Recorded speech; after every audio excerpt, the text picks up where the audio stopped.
여러분, 많은 사람들이 우리의 인생의 길이 걷는 길이다라고 말하죠. 그래서 여정이라는 말을 사용합니다. 눈을 뜨면 어디론가 걸어갑니다. 직장으로 걸어가고 학교로 걸어가고 일터로 걸어갑니다. 그리고 다시 집으로 돌아옵니다.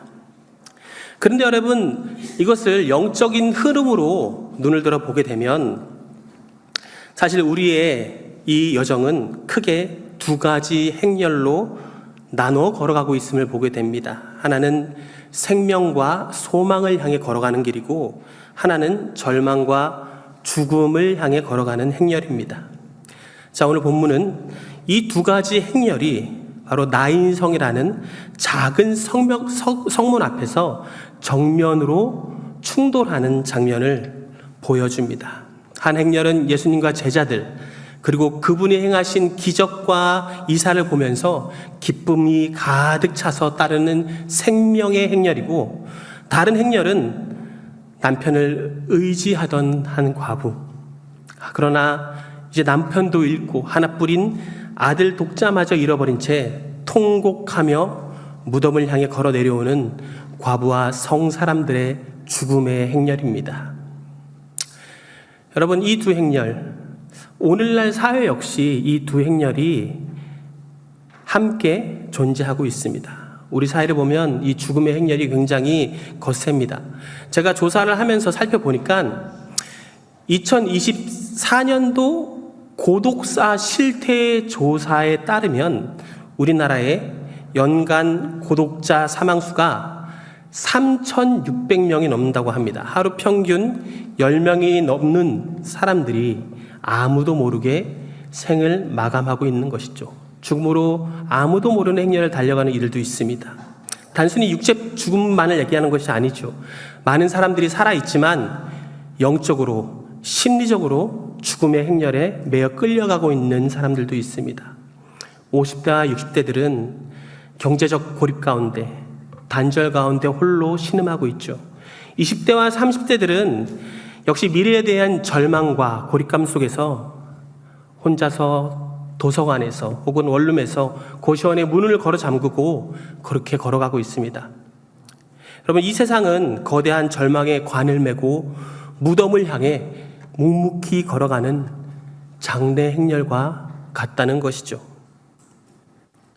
오늘 본문의 나이성 과부는 그 죽음의 행렬의 맨 앞에서 온몸으로 선고를 받은 채 걷고 있습니다. 소망이 통째로 끊어진 그 여인의 행렬이 성문 밖으로 나갈 때 마침 성 안으로 들어오시던 예수 그리스도의 행렬과 충돌하게 되죠.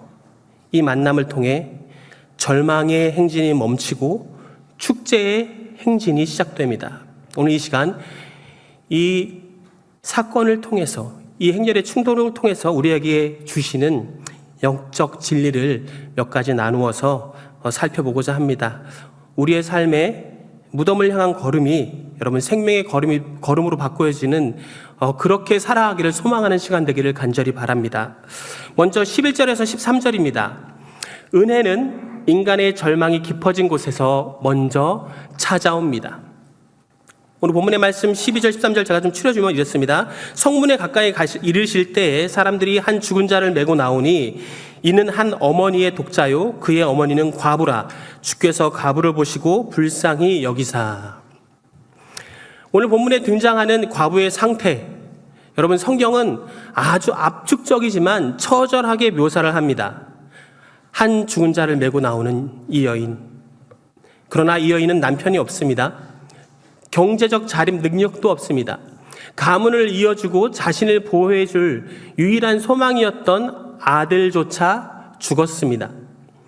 스스로 이 상황을 바꿀 수 없는, 본인은 아무것도 할 수 있는 것이 없었던 이 여인, 완벽한 절망과 파상 상태에 있었던 이 여인, 하물며 이 여인은 여러분 예수님께 은혜도 구하지 못하죠. 보통 성경을 보면 예수님이 지나가실 때 병자나 절망에 빠졌던 사람들은 소리칩니다. 다윗의 자손이여 나를 불쌍히 여기소서라고 소리 지르던가 아니면 몰래 예수님의 옷자락이라도 만지는 신용을 합니다. 어떻게든 종교적 열심을 보이기도 하죠. 그러나 이 여인은 그럴 힘조차 없습니다. 자신과 함께 살았던 하나뿐인 소망인 그 아들을 잃은 슬픔이 너무 커서 그저 고개를 숙인 채 관을 따라 자신이 살았던 그 마을의 바깥으로 이제 나가고 있었던 것이죠. 그런데 바로 그 순간 하나님의 주권적인 은혜가 베풀어집니다. 여인이 주님을 알아보기 전에, 여인이 주님께 부르짖기 전에 예수님께서 먼저 그 여인을 보시고, 그리고 마음 깊이 창자가 끊어지는 듯한 긍휼을 느끼시면서 예수님께서는 그 여인에게 먼저 다가가셨습니다. 이 여인은 어떤 공로도 없었습니다. 자격도 없고 또 어떤 믿음의 행위가 그 기적을 이끌어내는 것도 아니었죠. 오직 여인의 비참함, 여인의 절망, 주님께서는 그것을 보시고 움직이셨습니다.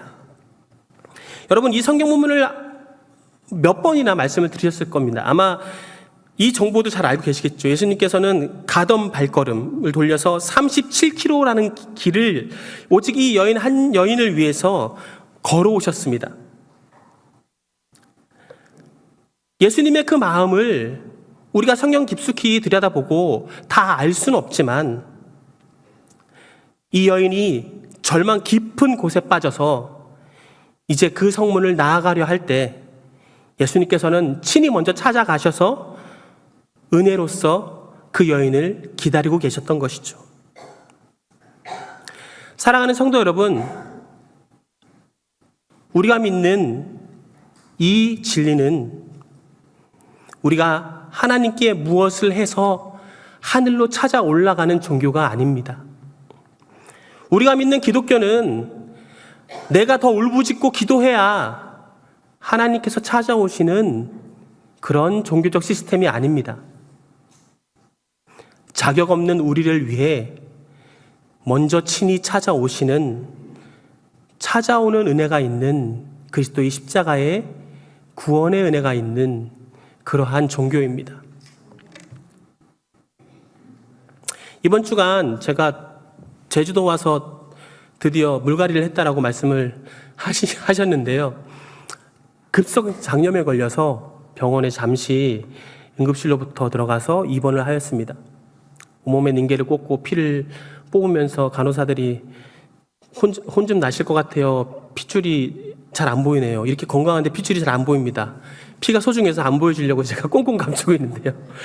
피를 막 7통씩 뽑아가면서 그렇게 하는 치료 가운데 제가 이제 링게를 들고 화장실을 가려고 밖에 나왔는데, 그곳은 치매, 뇌졸중, 중증 환자가 모여있는 그러한 공간이었습니다. 저도 이제 마찬가지로 과거 병력이 있었던지라 중증 병동에 있었던 것이죠.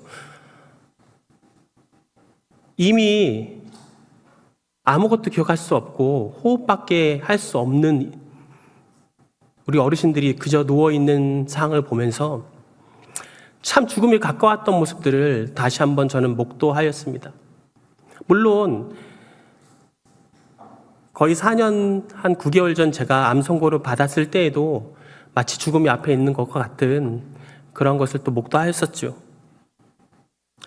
여러분, 우리가 인생을 살아가다 보면 정말로 우리가 맞닥뜨리게 되는 절벽과도 같은 어려움이 있습니다.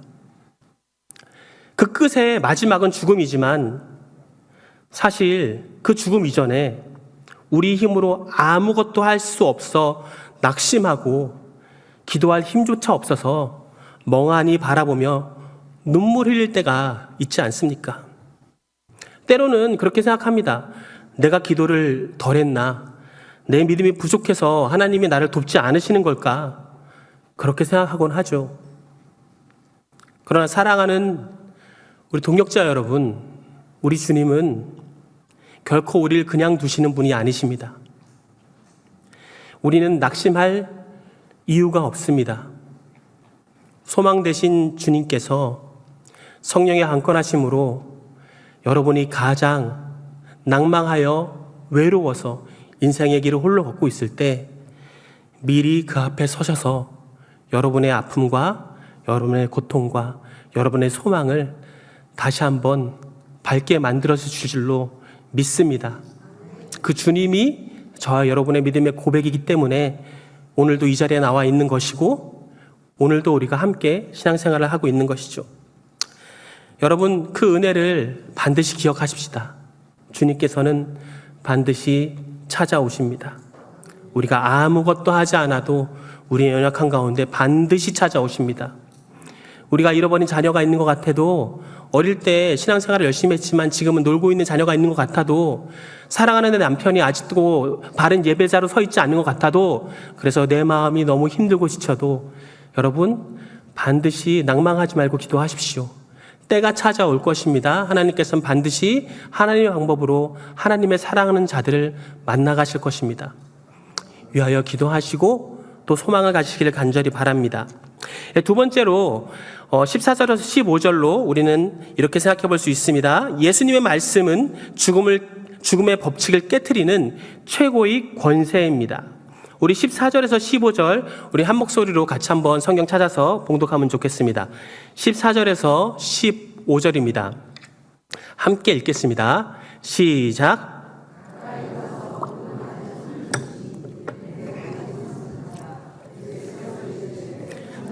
내가 말하노니 아심에 죽었던 자가 일어나 앉고 말도 하거늘. 아멘. 여러분, 예수님께서 장례 행렬을 마치시고 가까이 가셔서 관에 손을 대셨습니다. 당시 유대 정결법에 따르면 여러분, 죽은 시체를 만지는 것은 부정한 일입니다. 부정하지 않고 정결한 사람도 시체나 관에 손을 대면 부정해지는 것이죠. 세상의 모든 부정한 것은 전염성이 있습니다. 그래서 깨끗한 사람도 부정한 것을 만지면 부정해지는 것이 율법의 법칙이고 세상의 상식이죠. 죽음의 법칙은 여러분 생명을 삼킵니다. 오염시킵니다. 그런데 예수님께서 관에 손을 대시는 순간 이러한 세상의 법칙이, 세상의 역학관계가 뒤집혀지죠. 죽음의 부정함이 예수님께 전염되는 것이 아니라 예수님 안에 있는 압도적인 생명의 거룩함이 죽음의 권세를 삼키셨습니다. 주님의 손길이 닿자마자 관을 메고 무덤으로 당당하게 전진하던 이 맨 자들은 그 자리에 얼어붙듯 멈춰 서게 되죠. 그리고 이제 예수님의 위대한 말씀을 듣게 됩니다. 청년아, 내가 내게 말하노니 일어나라. 이 명령은 누구를 향한 명령입니까?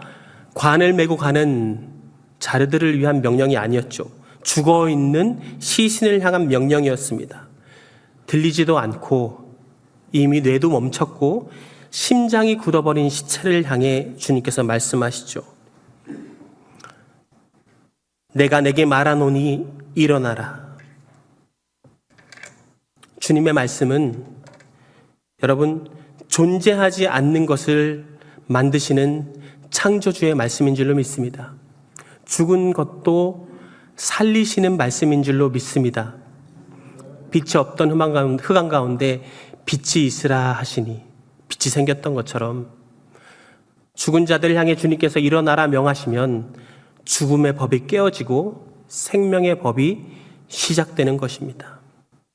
그 결과 15절을 보게 되면 그 죽었던 자가 일어나서 입을 열어 말을 하기 시작하죠.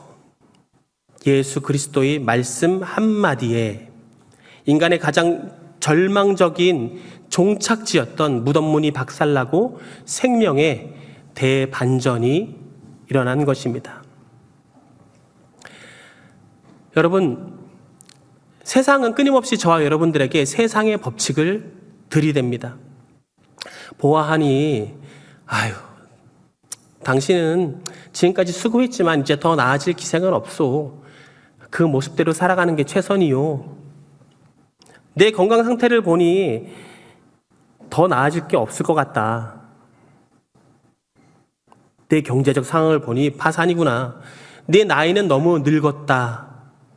라고 하며 절망의 관을 메고 무덤으로 가라고 떠밉니다. 그러나 여러분, 성도는 세상의 법칙이 아니라 예수 그리스도의 권세를 믿는, 그 말씀을 믿는 자들입니다. 세상의 상식으로는 도저히 살아날 구멍이 없고 내 힘으로는 도저히 바꿀 것이 없는 메마른 뼈와 같은 그 상황일 때 주님 말씀하시면 여러분, 모든 것이 바뀔 줄로 믿습니다. 상황이 반전이 되는 것으로 믿습니다. 내 삶을 옥죄고 있는 여러분, 상황이 무엇입니까? 건강입니까? 재정적 문제입니까? 관계입니까? 자녀들입니까? 아니면 그저 그 모양인 내 모습에 내가 실망해서 혹 주저앉고 있습니까? 우리 스스로는 일어날 수 없다 하여도 주님이 말씀하시면 여러분, 일어나게 될 것입니다.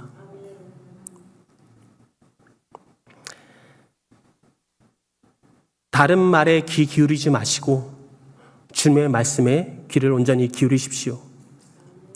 주님께서 지금도 말씀하십니다. 부족한 말씀의 정을 통해서 말씀하십니다. 주변에 사랑하는 동역자들을 통해서 위로의 말씀을 하십니다. 새벽 기도의 시간에 말씀하시고 수요 기도의 기간에도 말씀하시고 우리가 잘 알고 있는 기독교 방송을 통해서도 우리는 항상 주님의 말씀을 듣습니다.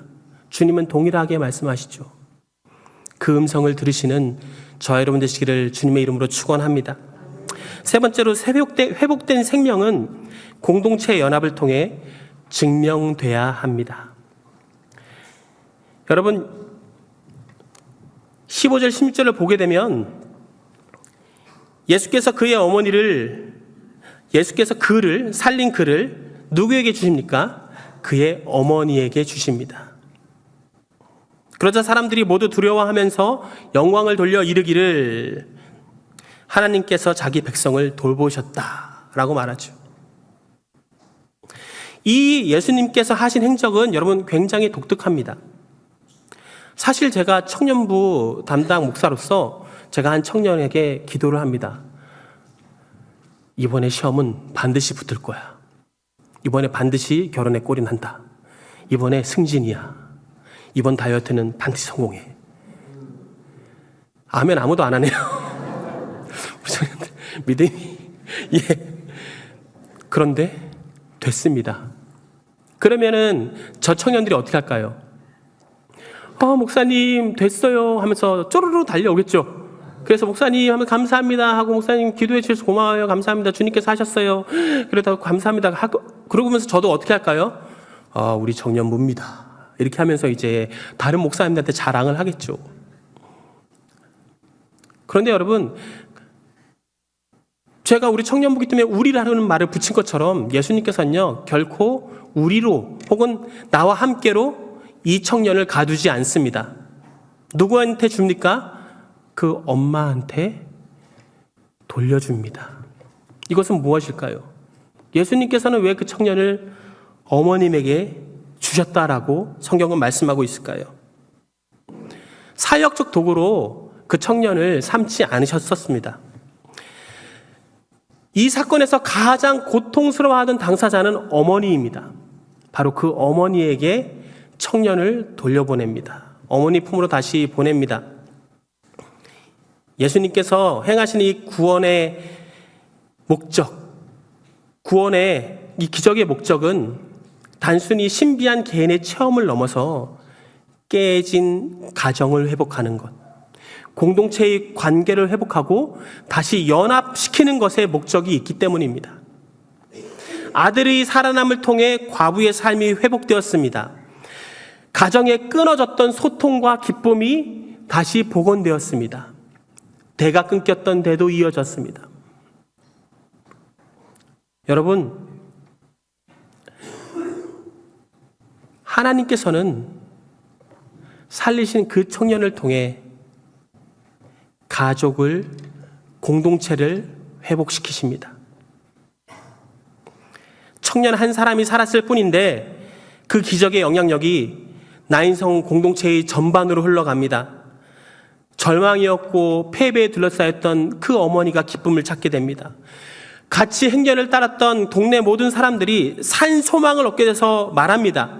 하나님께서 자기 백성을 돌보셨다라고 찬미합니다. 죽음의 행렬이었던 행렬이 예수 그리스도의 생명의 행렬로 바뀌게 된 것이죠. 여러분, 이것이 바로 증거입니다.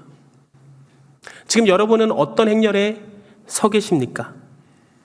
생명의 행렬입니까? 죽음의 무덤으로 향하는 행렬입니까? 여러분의 행렬이 어디에 있는지 먼저 고백하십시오. 그리고 지금 여러분의 행렬이 바로 생명에 있다면, 그리스도와 함께 걸어가는 복된 삶이라고 한다면 여러분의 삶 가운데 증거가 있어야 합니다. 여러분을 통해서 가정이 회복되어야 합니다. 공동체가 연합되어야 합니다. 여러분이 속해 있는 직장이 여러분 화목해져야 합니다. 우리는 믿는다 하면서 그렇게 고백하고 찬양하면서 왜 자꾸 분열하는 것일까요?